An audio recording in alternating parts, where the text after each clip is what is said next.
Alright, I do have one last video for the start of the school year to share. I'm going to have gone through most of these expectations and all with students on day one, but in case you missed day one or you need to go through and catch this part for any number of reasons, or even parents if you want to see what the rules are.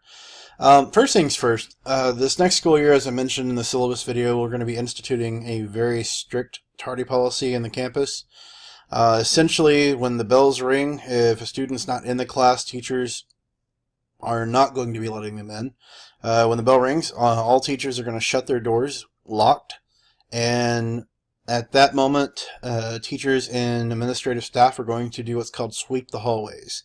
They're going to pick up students that are in the halls, in the bathrooms, any location they're not supposed to be, and they're going to guide them all to a designated tardy station, where students are going to have their ID scanned and be provided with a small slip that they'll show to their teachers when they are ready to enter the door.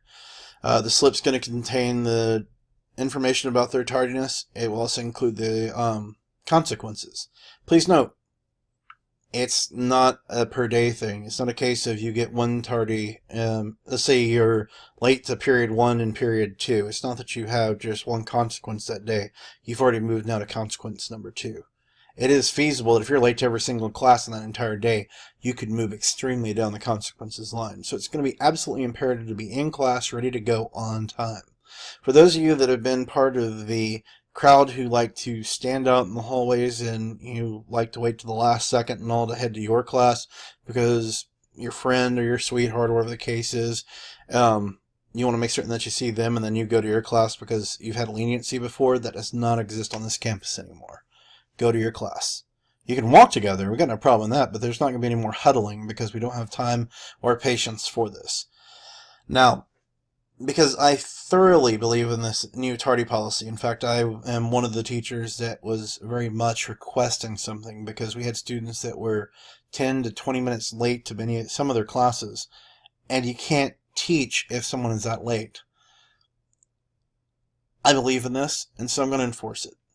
So this sign will meet students on my door whenever I've shut it. Before you knock. If the bell's already chimed, you're tardy. You must go to the tardy station or attendance office and have the printed slip before you'll be admitted. Do not knock prior to completing step 2. When you do knock, knock respectfully and wait for access to the room. It may take a moment, but I will get you into the room. Proper knock would be something again to not. I got a lot of that nonsense and all last year with people knocking on my door. It is very disrespectful of the students in the room, of me, and of yourself. So knock and give me a second to get to you. If it's been more than a minute, 2 minutes or so, please knock again at that point. But wait, I will get to you. When I open the door, let me see your tardy slip before you nab your seat. Once I've seen that tardy slip and can confirm that you have followed step 2, I'll let you in the room. If you haven't, I'm going to send you out and all to go back and get that slip.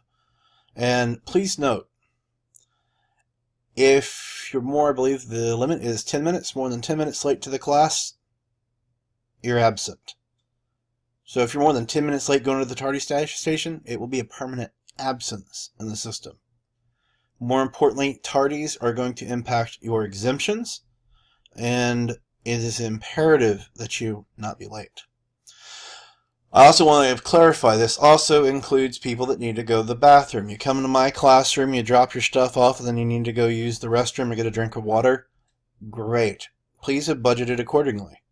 If it's 30 seconds or a minute and you know you can't possibly get to the water fountain and come back in that length of time, I wouldn't go. I'd wait.